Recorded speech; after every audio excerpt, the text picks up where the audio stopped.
শুভ সন্ধ্যা বন্ধুরা। আজ আমি তোমাদের কাছে রবীন্দ্রনাথের ভারত তীর্থ কবিতাটির প্রথম দুটি স্তবক পাঠ করে শোনাচ্ছি। ভারত তীর্থ। হেমর চিত্ত পুণ্য তীর্থে জাগরে ধীরে, এই ভারতের মহামানবের সাগর তীরে। হেথায় দাঁড়ায়ে দুবাহু বাড়ায়ে, নমি নর দেবতারে উদার ছন্দে পরমানন্দে বন্দন করি তারে। ধ্যান গম্ভীর এই যে ভূধর, নদী জপমালা ধৃত প্রান্তর।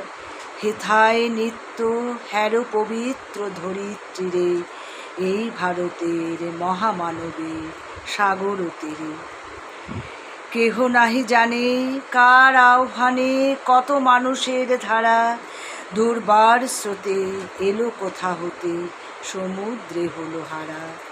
হেথায় আর্য হেথা অনার্য, হেথায় দ্রাবিড় চীন, সখুন্দল পাঠান মোগল এক দেহে হল লীন।